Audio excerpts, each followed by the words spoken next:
மாண்புமிகு இளைஞர்களை, இனிய நாள். பிப்ரவரி 9, 2025. ஊக்கமூட்டும் வாழ்வின் விதி 39. ஆதாரத்தை மறந்து விடாதீர்கள். Forget not the origin. ஆதாரத்தை மீண்டும் பார்ப்பதற்கு முன்பு முதலில் ஆதாரம் எதுவென்று பாருங்கள். வீடுதான் ஆதாரம். நீங்கள் அந்த வீட்டை சேர்ந்தவர்.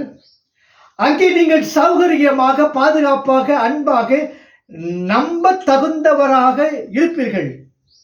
அந்த வீட்டில் தான் நீங்கள் உறுதியானவராகவும் கட்டுப்பாடு நிறைந்தவராகவும் இருப்பீர்கள். அங்கே தான் உங்களால் காலணிகளை கழற்றிவிட்டு உங்களை பார்த்து கொள்ள ஆள் இருக்கிறார்கள் என்ற நம்பிக்கையோடு தலை சாய்க்க முடியும். நாம் எல்லாரும் பரபரப்பான, ஆவேசம் கொண்ட, பித்து பிடித்த வாழ்க்கையை வாழ்ந்து கொண்டிருக்கிறோம். ஆரவாரமும் பரபரப்பு மிகுந்த இந்த வாழ்க்கையில் நாம் மாட்டிக்கொண்டு எங்கு செல்ல நினைத்தோம், என்ன செய்ய வேண்டும் என நினைத்தோம், எதை அடைய போகிறோம் என்பதை எல்லாம் மறந்துவிட்டோம். இந்த கனவுகளை எல்லாம் கண்ட, திட்டம் தீட்டிய இடமே அந்த ஆதாரம். இந்த கனவுகளை எல்லாம் கண்ட, திட்டம் தீட்டிய இடமே அந்த ஆதாரம். நீங்கள் தொலைந்து போவதற்கு முன்பு இருந்த இடமே உங்கள் ஆதாரம். ஆதாரத்தை நோக்குவது என்பது அடிப்படையில் வேர்களை தேடுவதாக இருக்கலாம். Seeking the roots of one's being. அதுவும் இந்த காலத்தில் வேறில்லாமல் நாம் பிரிந்து போயிருக்கும் போது அது அவசியம். It is necessary. உங்கள் குடும்பம் எது, எங்கிருந்து வருகிறீர்கள், உங்கள் உண்மையான பின்னணி என்ன என்பதை எல்லாம் மீண்டும் விட்டு விலகிச் செல்வது ஒன்றும் தவறு இல்லை. ஆனால் நாம் யார், நாம் எங்கிருந்து வந்தோம் என்று தெரிந்து கொள்வது அவசியம். புகழ்பெற்றவரிடம், செல்வந்தரிடமும் இதை நீங்கள் பார்க்க முடியும்.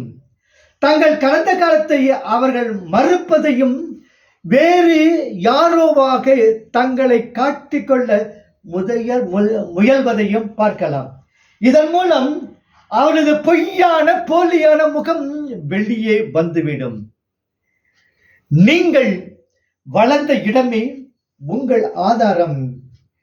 Where you born, where you grown, where you have taken growth is the place of origin.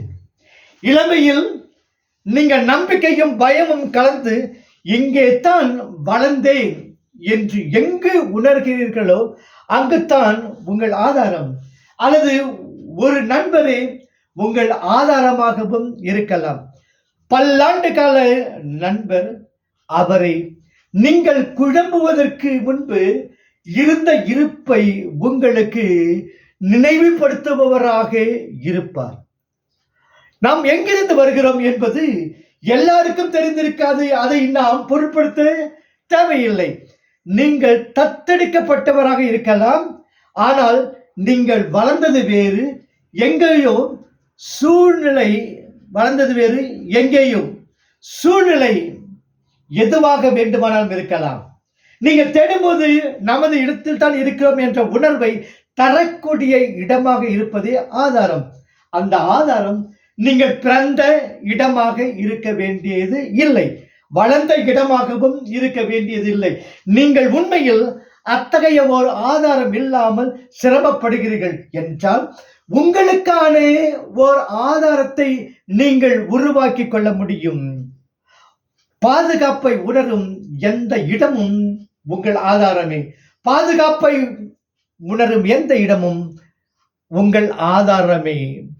மற்றவர்களுக்கும், ஊரில் உள்ளவர்களுக்கும் நம்மை பற்றி தெரிவிக்க கொஞ்சம் நேரம் தேவை. அப்போது தான் நாம் நாமாக இருக்க முடியும். அங்கே விளக்கம் கொடுக்கவும், நிரூபிக்கவும், பின்னணியை சொல்லவும், அல்லது நல்ல பெயர் எடுக்கவோ தேவை இல்லை, அவசியம் இல்லை. அங்கத்தான் ஆதாரத்தை தொடும் மகிழ்ச்சி ஏற்படும். அங்கே எந்த கேள்வியும் இல்லாமல் நீங்கள் ஏற்கப்படுவீர்கள். சுற்றியுள்ள அனைத்தும் எது முக்கியம் என்பதை உங்களுக்கு உணர்த்திக் கொண்டே இருக்கும். இத்தனை நாள் செய்யாமல் போய்விட்டோமே என்ற ஏக்கமும் ஏற்படுத்தும். அதுவே உண்மையான ஆதாரம். இனிய நாளாக இந்த நாள் அமையட்டும். வாழ்க வளமுடன். நாளை சந்திப்போம்.